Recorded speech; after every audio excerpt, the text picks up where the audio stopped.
speaker will be Professor Michael E. DeGolyer. All right. So welcome to all of you, and welcome to Kevin Seitz and his wife Anita joining us tonight.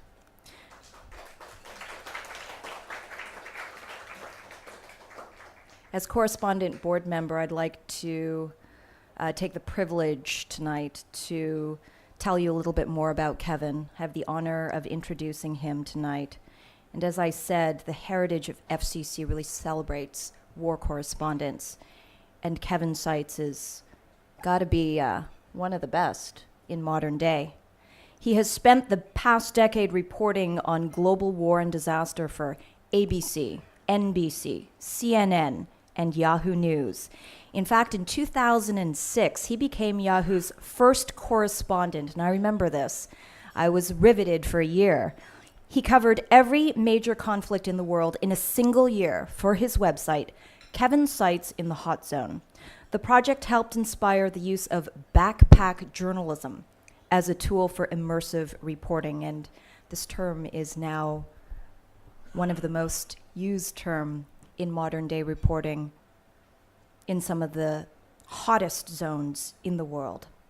Kevin Seitz is the author of 2 books, In the Hot Zone, 1 Man, 1 Year, 20 Wars, and the just published The Things They Cannot Say, stories soldiers won't tell you about what they've seen, done, or failed to do in war, both from Harper Perennial. And there's some copies up front afterwards if you'd like to pick up a copy. But Kevin is a recipient of the 2006 Daniel Pearl Award for Courage and Integrity in Journalism, and he was chosen as a Harvard University Nieman Journalism Fellow in 2010.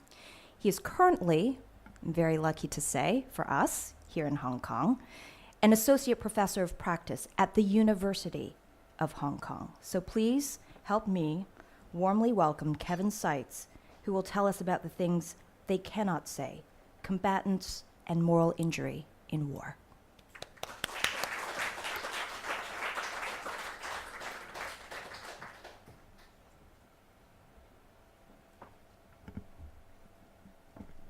Thanks, Angie, for a very nice introduction.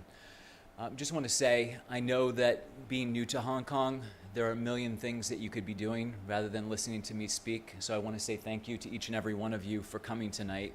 It means a lot to me to see this many people sitting around the table, and hopefully I'll have something interesting to share with you. I did want to say that my wife and I, Anita, came to Hong Kong. I was just telling Angie she gave up a very high-paying job, much more money than I've ever made in my career, to come here with me and to live on a university professor's salary. And part of the reason, well, this is part of the reason that I tell her, is that it gives me a chance to get out of the war zones, to perhaps be a bit safer. But then, since we've been here, she's taken me to the IKEA in Causeway Bay, and I feel that that's probably the scariest place I've been in my life. So I'll be going back to Afghanistan this summer for a little peace and quiet. I want to warn you tonight, I'm trying a new speech out on you. So the kind of eye contact that I like to have during my presentations is probably not going to be there. This isn't imprinted in my brain, but hopefully the content is there and it will keep you at least focused on that.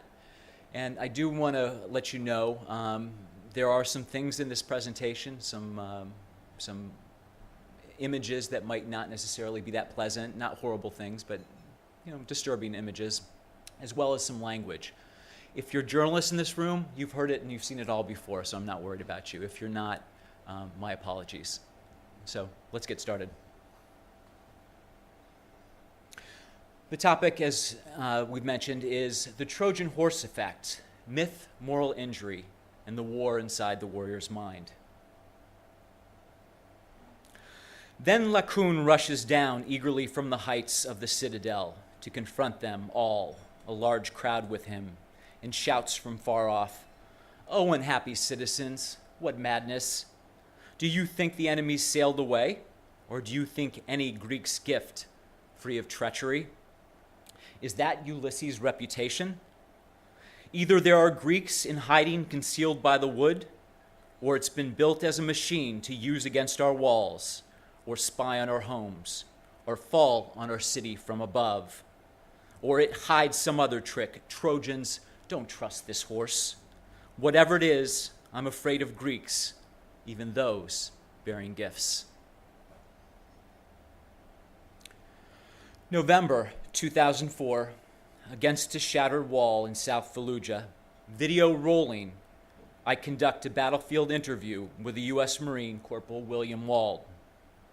He has just shot 6 men dead inside a room adjoining a mosque and is juiced with a mix of adrenaline and relief from the cosmically dense 30-second sequence in which he managed to take down a half a dozen enemy lives while keeping his own. He speaks to me with mesmerizing candor, a profane eloquence that has never been matched in my decade of reporting on war around the world. Fucking small room, dude. It's fucking small. That motherfucker almost got schwacked, dude. Within fucking 35 rounds, dude. I was fucking scared, dude. I fucking grabbed my nuts, dude. Oh! So!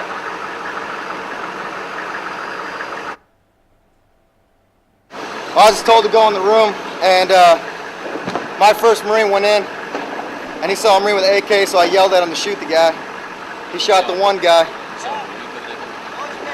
and I shot the 6 guys that left, and then my other Marine shot 2 of the other ones. Wald grew up near Vancouver, Washington, a high school linebacker. He had a college football scholarship waiting for him, but he gave it up and graduated high school a year early to join the Marines, where he excelled. His first assignment out of boot camp was with a small unit of Marines assigned to protect President George W. Bush. Now here in Fallujah, what will become the most famous battle of the American war in Iraq, what the Americans called Operation Phantom Fury, and the Iraqi government called Al-Fajr, or the Dawn, the 21-year-old is covered in sweat, dirt, and grime, which does nothing to diminish his charisma and boyish good looks. We talk for the next 30 minutes through the sound of machine gun fire, tanks, and even an airstrike, the explosions providing unnecessary emphasis to his remarks. I think when you go home, you'll be able to turn it off. I hope so. I really do. My fiance is really worried that I'm not going to come back the same. I'll never tell her what things I did here. I'll never tell anybody. I'm not proud of killing people. I'm just proud to serve my country. I never understood it until I got here, you know? I never understood any of it, like, you know, hey, I'm defending my country, I'm in the Marine Corps. You don't defend your country until you do something like this. Then you really understand it. The pride aspect really comes out of it. I hate being here, but I love it at the same time. Wald's fiancée was right. He wouldn't come back the same. He may have believed his war was over after being honorably discharged from the Marines a few months after Fallujah, but his mind was filled with dark secrets. Eventually, while back in the safety of his childhood home and surrounded by his adoring family, the guilt from those secrets would emerge, like the Greeks, from their hollow wooden horse, unrelenting in their destruction. The epic poetry of ancient Greece has much to tell us about our deep and conflicted love of war. Indeed, Homer's Iliad and its sequel, Odyssey, estimated to have been written in the 8th century BCE, are considered to be the 2 oldest existing works of Western literature, and they are almost exclusively about war and its aftermath. Virgil's Latin poem, Aeneid, arrived about 700 years later, just before the change in era, but like its predecessors, it has the mythical Trojan War at its epicenter. The fact that the narrative legends of Troy, which may only have a tangential claim in history, if at all, reverberate in both academic and popular literature, as well as big Hollywood films like Brad Pitt's Troy, seem to indicate they have lessons to teach us still. Brad Pitt fans, this is for you. Perhaps the most important yet elusive lesson this ancient literature has for us, and one, even 3,000 years later, we still don't fully grasp, is that war's simple premise, killing, has a secondary destructive effect on those sent to do it, and ultimately on the society that sent them.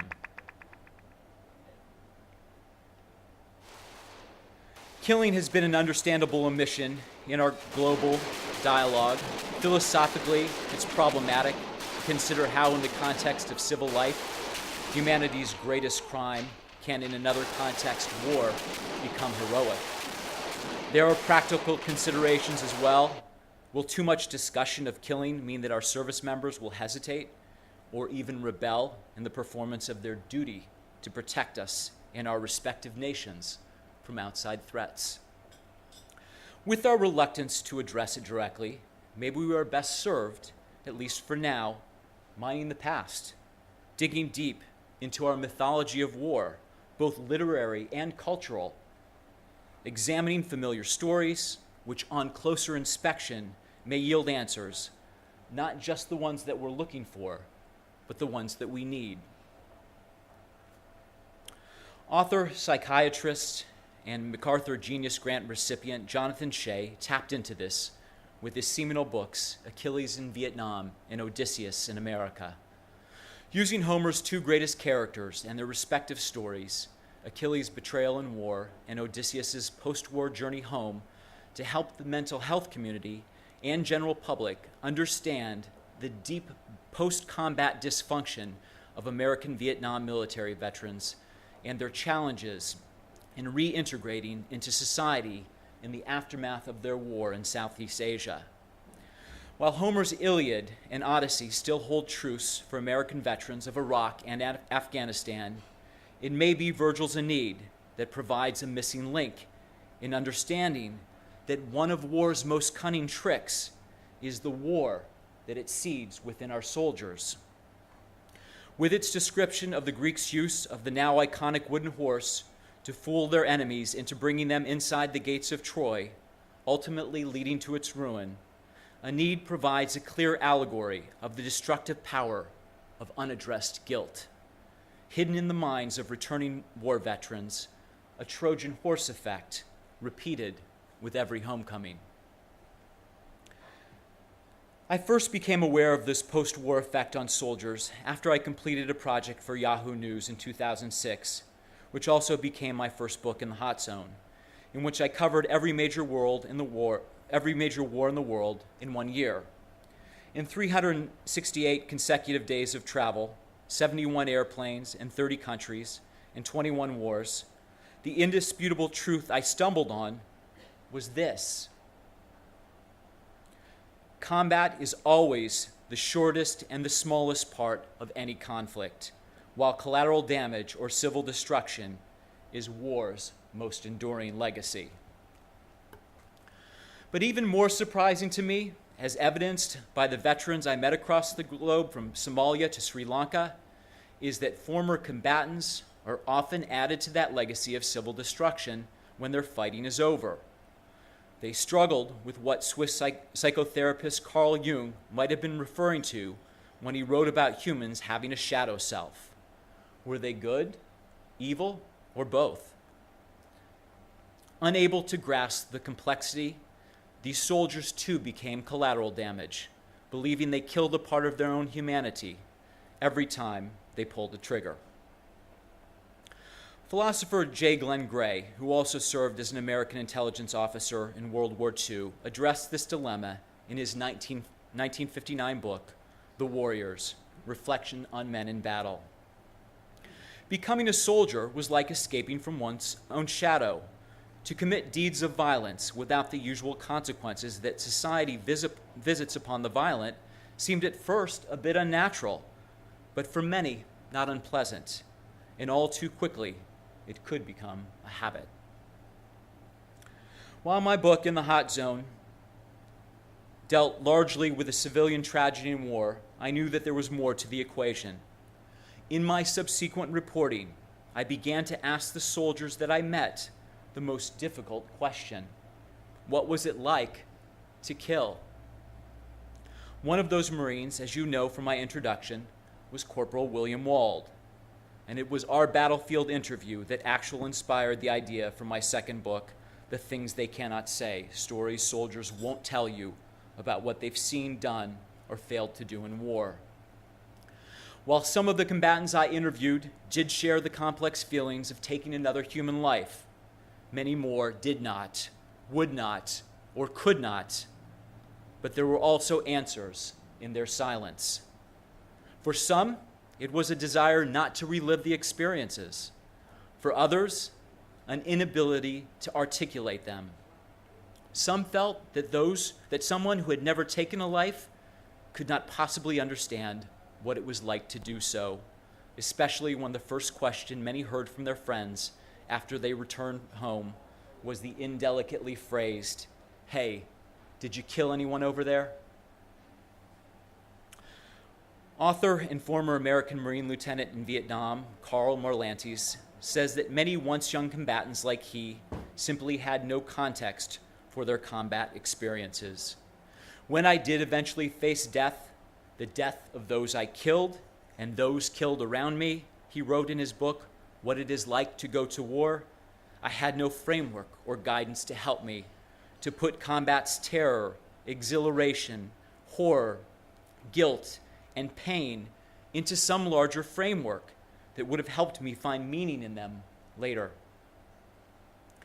What we're beginning to learn now is that of all of those things that Marlantes mentioned, unaddressed guilt may be the most dangerous factor for returning veterans as far as their own safety is concerned. A newly released study by the United States Veterans Administration shows that nearly 24 veterans are killing themselves every single day, nearly 1 an hour. The attrition connected, at least in part, to combat-related post-traumatic stress disorder and other war-related psychological injuries is an enormous price to pay for avoiding the subject. So great, in fact, that the total number of active duty suicides last year, 349, was more than the number of combat-related deaths, 295. That makes it 2 years in a row that self-harm is now the leading cause of death in the entire American Army. Fortunately, a group of clinical researchers from the Veterans Administration has recognized the void in both the dialogue and the research about the impact of killing on veterans. In the last 5 years, they have given us as many studies closely examining the experiences of Vietnam, Gulf, Iraq, and Afghanistan war veterans. Nearly all come to similar conclusions. Veterans who killed in war, regardless of the circumstances of the killing, were much more likely to exhibit post-traumatic stress disorder, depression, alcohol and substance abuse issues, suicidal thoughts and risks, and sometimes even violent behavior. In their paper, The Impact of Reported Direct and Indirect Killing on Mental Health Symptoms in Iraq War Veterans, published in the 2010 issue of the Journal of Traumatic Stress, the authors summarize their findings.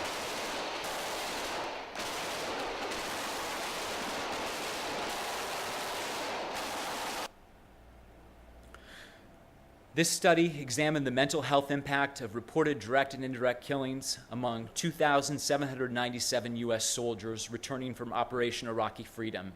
Data were collected as part of a post-deployment screening program at a large Army medical facility. Over 40% of soldiers reported killing or being responsible for killing during their deployment. Even after controlling for combat exposure, killing was a significant predictor of post-traumatic disorder, symptoms of alcohol abuse, anger, and relationship problems. Military personnel returning from modern deployments are at a risk of adverse mental health conditions and related psychosocial functioning related to killing and war.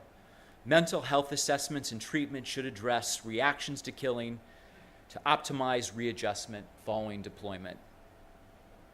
But while this might seem obvious, the more traumatic the combatant's experience, the more difficulty in adjusting to a peacetime environment.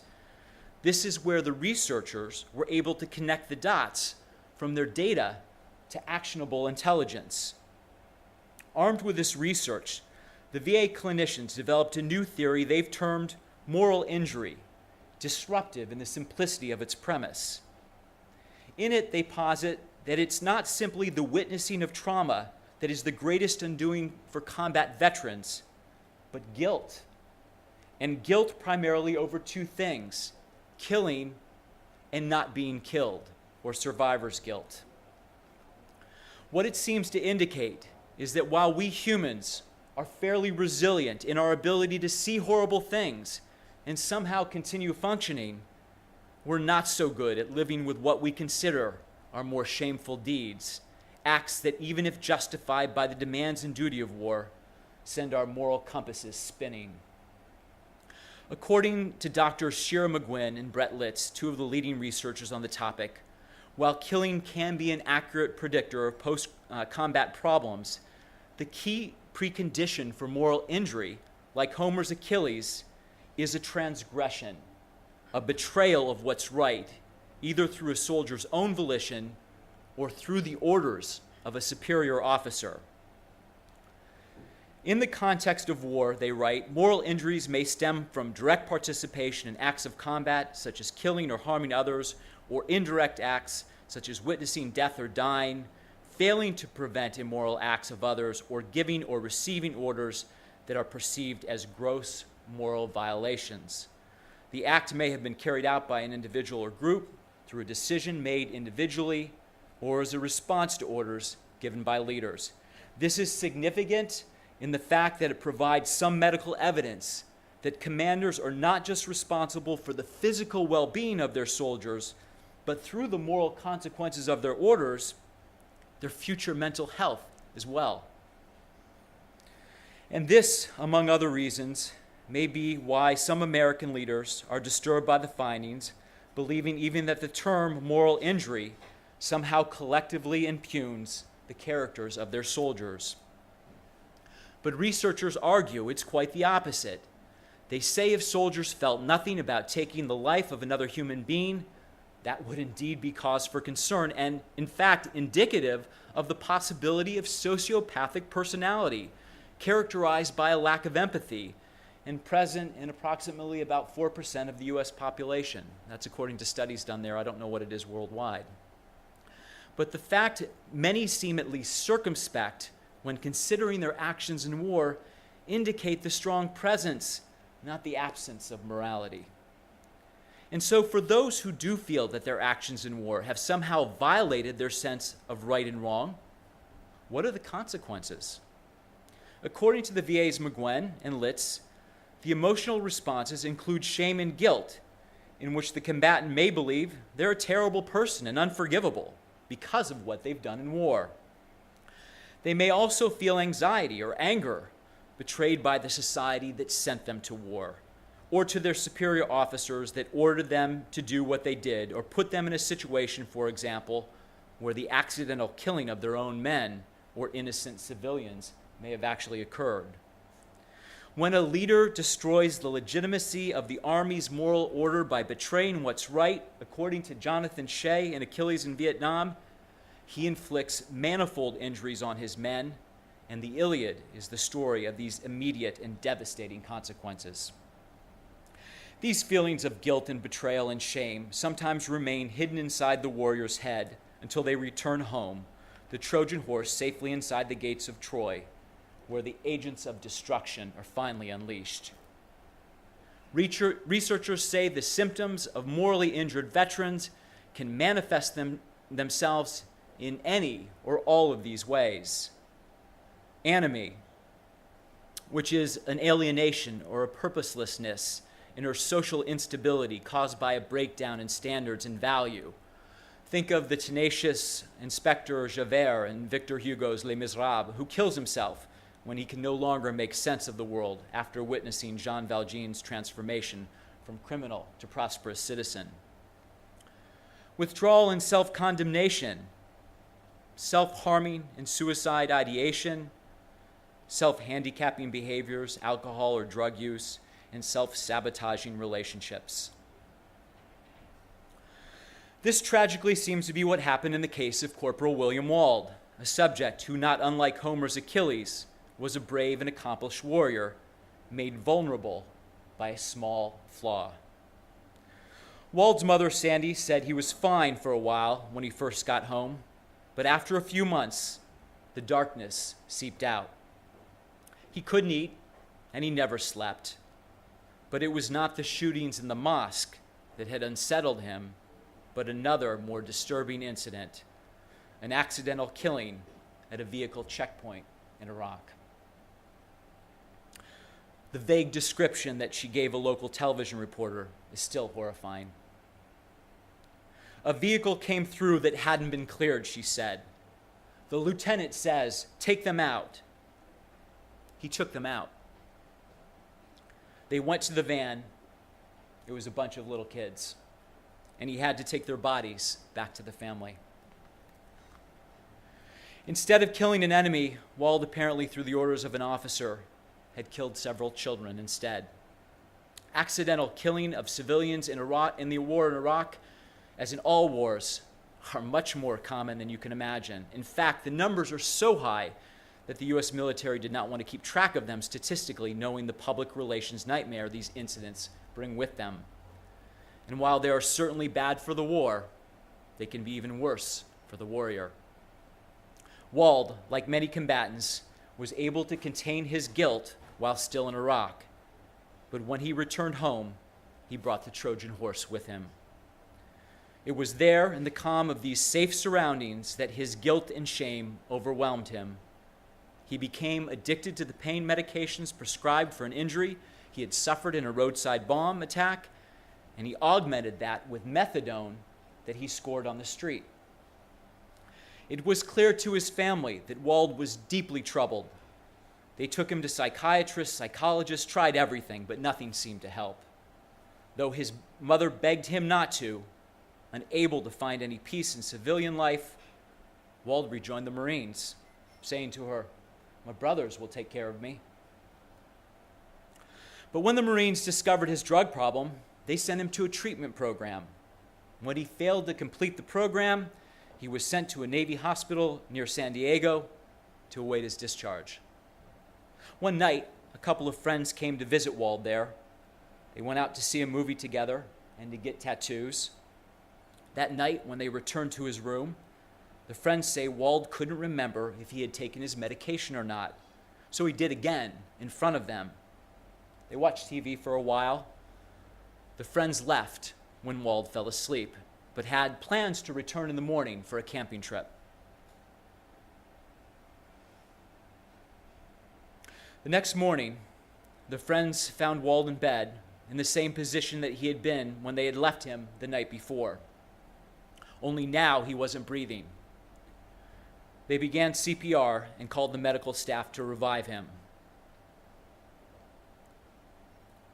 William Wald was pronounced dead at 9:35 a.m. The date was November 10th, 2006, just 2 years to the day I had talked with him against the shattered wall in Fallujah, and also the annual date in which the U.S. Marine Corps celebrates its founding in 1775.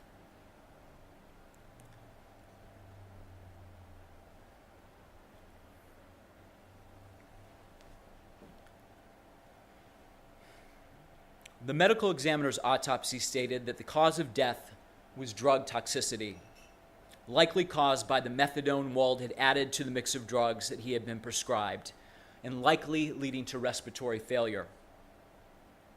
Sandy Wald felt the Marines had failed her son, but despite her anger, she knew that he had loved the camaraderie of the Corps and had him buried in his dress blues.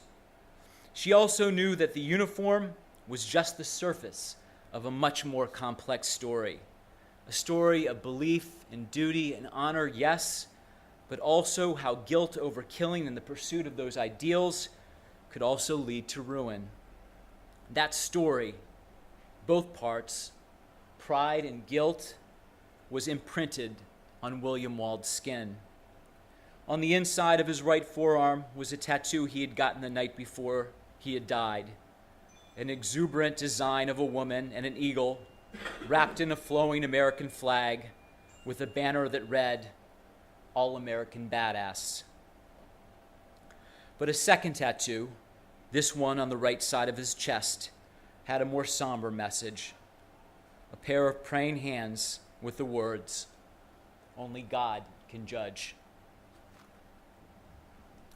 As the story of Corporal William Wald painfully illustrates, there is a greater cost to war than meets the eye.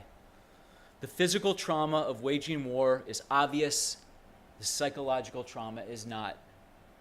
Most experts agree that psychological trauma in war is as old as war itself, with descriptions found in every kind of historical literature, from Shakespeare to the Bible.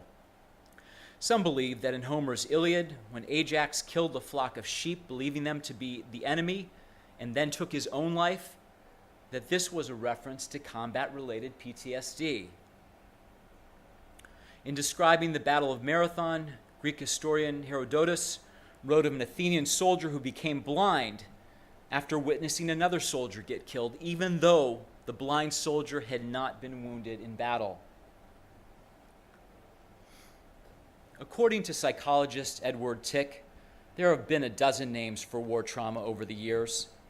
17th century Swiss soldiers were said to be suffering from nostalgia in the aftermath of their battles.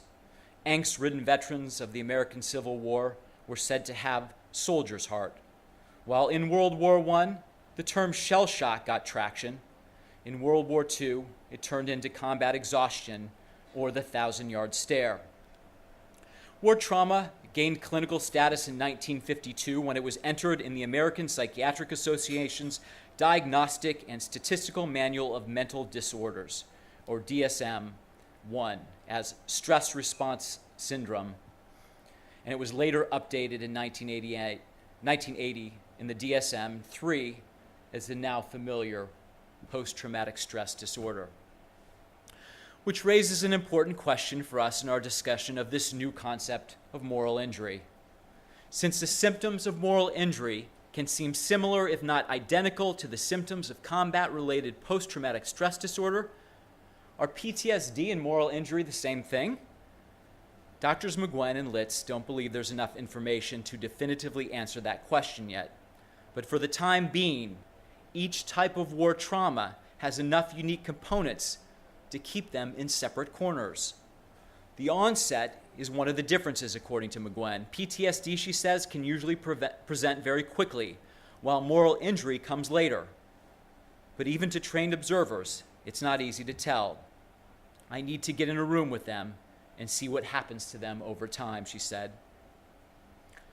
The most apparent difference, however, according to the VA's website entry on moral injury, is that transgression is not necessary for a PTSD diagnosis, nor does the PTSD syndrome sufficiently capture moral injury, shame, self-handicapping, guilt, etc. In other words, PTSD can be triggered without a betrayal of moral values. Moral injury, by definition, requires a violation in the combatant's mind of what he or she believes to be right. And McGuinn believes, as different war traumas, PTSD and moral injury warrant different treatments as well.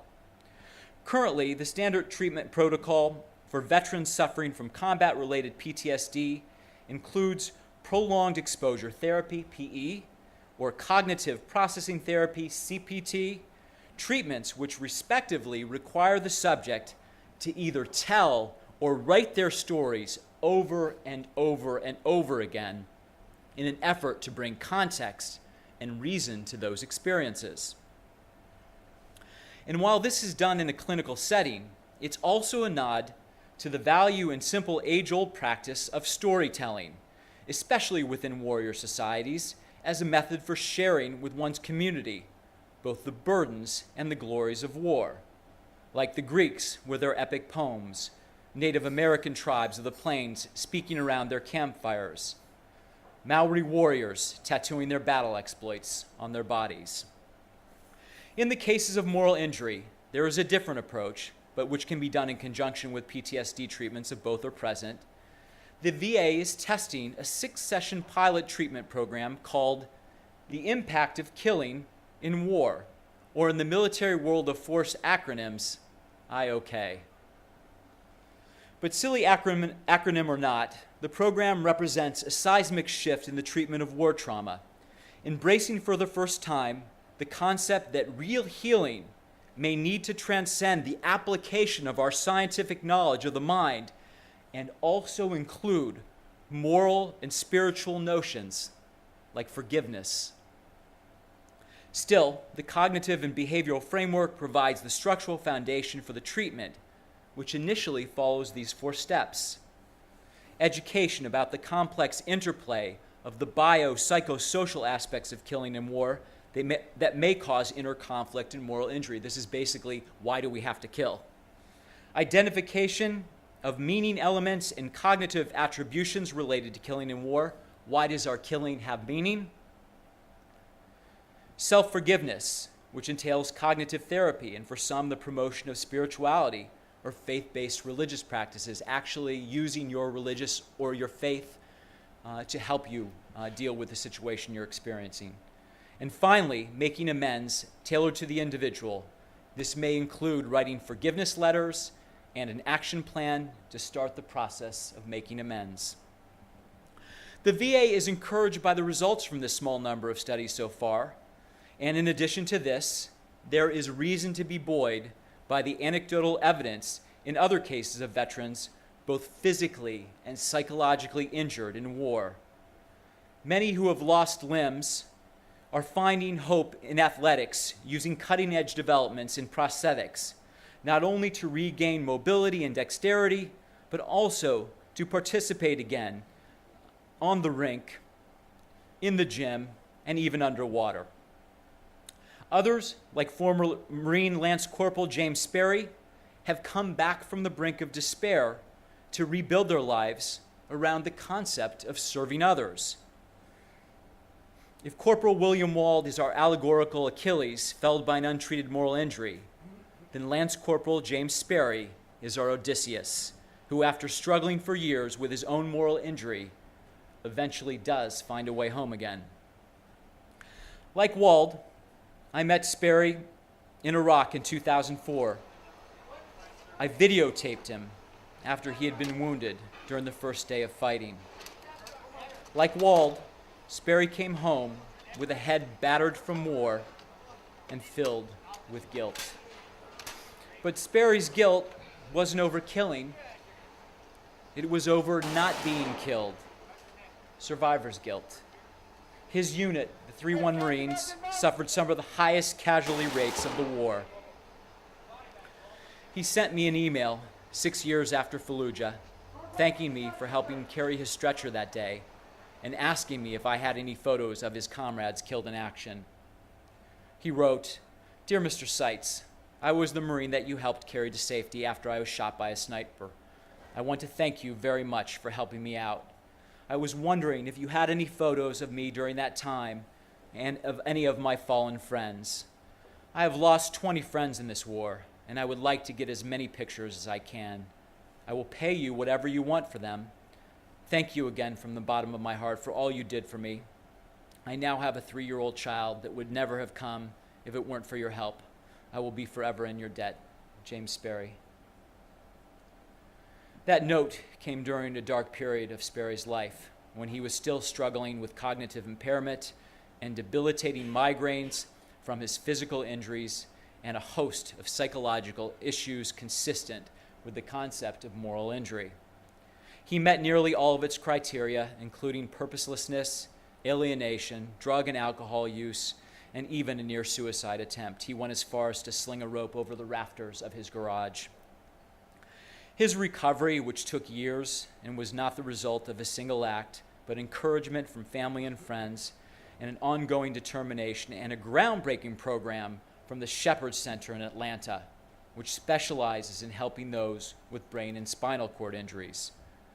Sperry's rehabilitation at the Shepherd Center blended the best traditions of Eastern and Western medicine, using yoga, acupuncture, hypnosis, psychotherapy, and exercise to treat all of his needs in a holistic manner, while dialing back the myriad of prescribed medications he had been taking. Finally, that fog that enshrouded him for so long began to lift. Sperry did one more thing. He broke the silence. He shared his story with me from my book, The Things They Cannot Say, with all of its setbacks, dark moments, and eventual successes. In perhaps the oldest and truest warrior tradition, he shared his story as an act of faith and an act of healing to help him and to help others, both soldiers and society, to better understand what comes home inside a warrior's mind after war. His story caught the attention of President Obama and the First Lady, and he's been invited to the White House twice.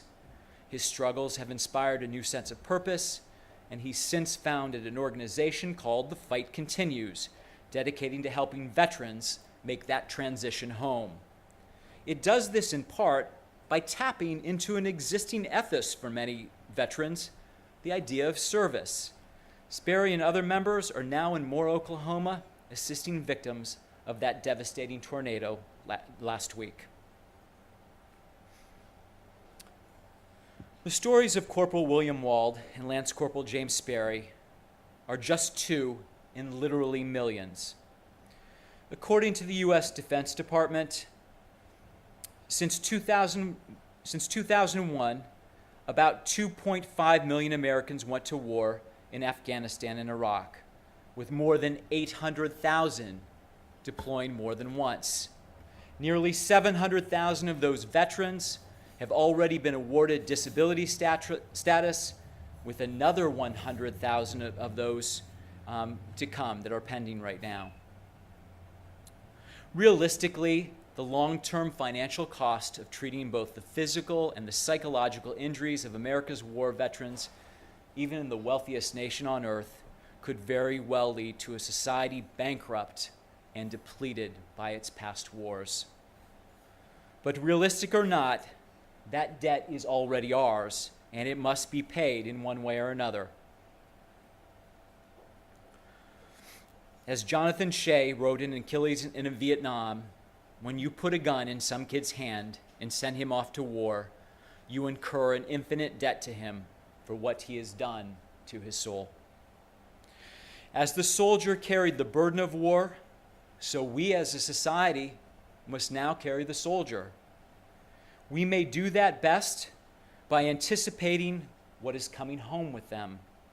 It's clear that we still need to pay attention to the ancient lessons of Homer and Virgil, but also to listen more closely to the contemporary stories of our own returning veterans, which carry new lessons and new paradigms, like moral injury, where the most essential part of treatment is not always medication, but possibly assisting warriors on a journey to forgiveness.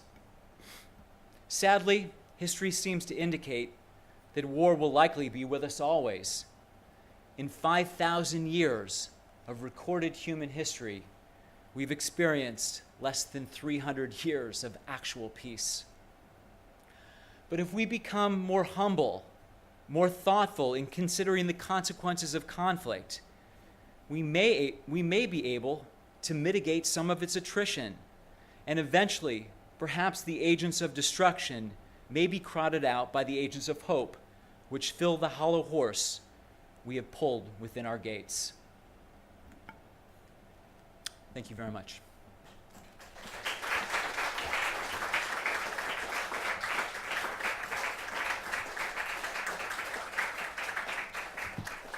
I appreciate you bearing with me in the heat. I'm sweating a little bit up here.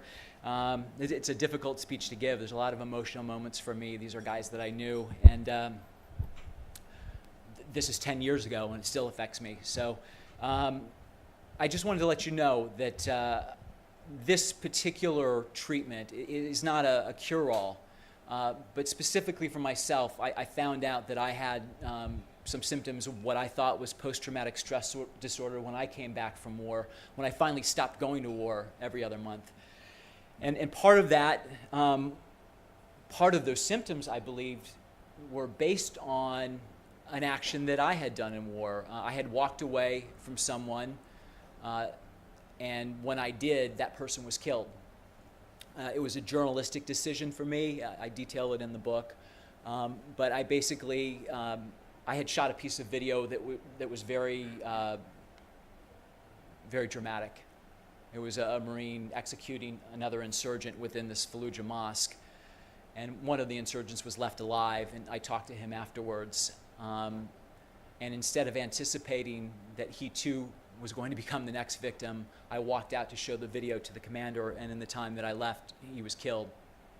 When I learned this many years later, I began going through some of the same things these guys went through, and I didn't think it was PTSD simply because I felt that I'm not scarred by what I saw. I never had dreams about it. I had trouble sleeping. I was abusing alcohol. I was doing some other things.